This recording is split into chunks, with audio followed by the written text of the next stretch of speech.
Thank you very much indeed, Chairman. And can I take this opportunity not only of thanking the interpreters for their generosity, but I can assure them I'll do my best not to keep them any longer than I can avoid. Can I also take the opportunity to thank all those who made contributions here this afternoon. It's hard to believe it's almost 3.5 hours now since we began, so I congratulate all those who have stayed the pace and been here and listened to everything. At least I have a note made of everybody at least who did that, and so those who came in got noted and left rather quickly. When they try to criticise maybe at a later stage, I will remind them they didn't spend much time at the hearing. From that point of view, it seems a long time ago since Mansell talked about us being closely connected to the world market. I think the important thing is we have got to keep our share in the world market, in fact, indeed increase our share in the world market. Do I believe that safety net levels are sufficient? No, I don't agree with the Commissioner.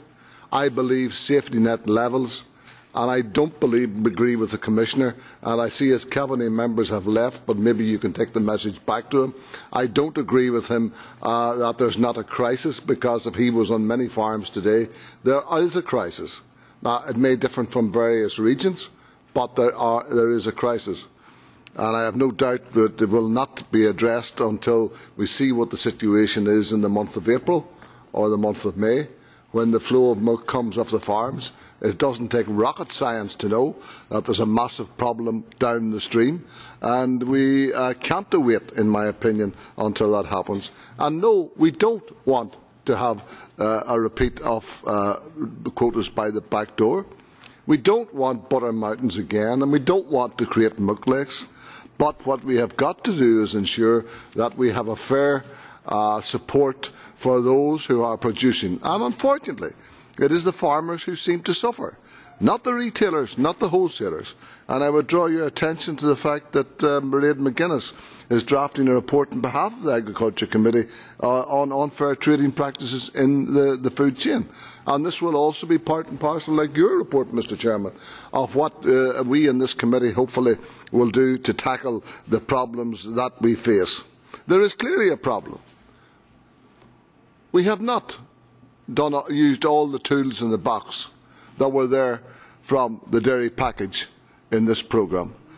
And I have to say, farmers have got to be responsible. They cannot simply go for short-term contracts when it suits them and long-term contracts when it suits them. There has got to be an equilibrium in the market. There has got to be a levelling in the marketplace. Volatility is not going to go away. It's going to come back and it's going to return. And the dairy sector have got to get used to that, as the pig sector and the poultry sector and other sectors have had to get used to it in the past. So I certainly believe that, and I certainly welcome the fact, I think no one can say they didn't have their say today, and I certainly do believe very strongly that there is a need for milk quotas. You know, I have to say to those who look with a kind of a loving aspect back at quotas, quotas served their purpose. The decision was made a long time ago. Whether you agree or disagree with it or not, we are where we are. And we have got to find a solution to whatever those problems happen to be. Now, whatever your views on quotas happen to be, they are not going to come back in the short term. So, from my point of view, you know, who knows? As the the gentleman from the Commission said, he doesn't have a crystal ball. None of us have. If we had, we probably, on occasions, each and every one of us would look at things very differently if we were able to foretell totally accurately what's going to happen coming down the road. And it's always extremely easy, with the benefit of hindsight, to look back and criticise what others do when you play to the gallery yourself. So from that point of view, I have to say, quotas were in place in 2008 and 2009 when one of the biggest crises ever took place. It did not save the dairy sector at that time, And I seriously question whether it will save the dairy sector today. I do really believe we have got to look at the milk market observatory. Can it be more robust? Can it deliver a better role? And how can we use that better? I think we do have, and here I agree with Mr. Dorfman, there's a serious problem in mountainous regions. And there's going to be there is a serious social problem in those areas. And it's going to be very difficult to actually find a solution to. I go back to the point, do we have enough tools in the box? Are we using the tools we have available to us? Do we need further support? And all I can say is I think we can do more. I'm not trying to talk and send the message clear back to the Commissioner. We're not trying to talk ourselves into a crisis. I think there is a serious problem out there. And I have to say to the Commission, as someone who's been a member of this committee and in his 26th year as a member of it, I have heard the Commission say these things before. I listened to Marianne Fisher-Bowl tell this committee that never again will we have to wait till the Commission would act. You are doing the same now you did then. And I'm saying to you now, go back, tell the Commissioner, we do not accept what you're saying. I will draw up a report within 1 month.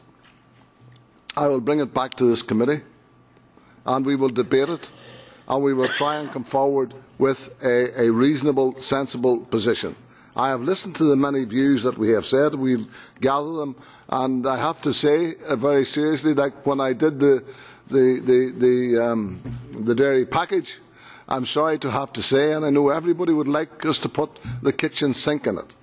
But when you are drawing up a report, and if you are going to draw up a responsible report that you expect people to listen to and maybe act upon, then you have got to act in a very responsible way in what you put in that report. That is what I will try and do, and it will then be up to the committee. So can I thank everybody for their contributions today, and thank you, Chairman, for the way in which you have done it, chaired this meeting. You have got us into with only 5 minutes over the time, which is not bad in a 3.5-hour meeting. Thank you very much indeed, and thanks to everyone. Just one minute for myself. Now, the safety net, which is promised in the reform, has no mechanisms or instruments attached to them. That's the problem. And also we have the external parameters.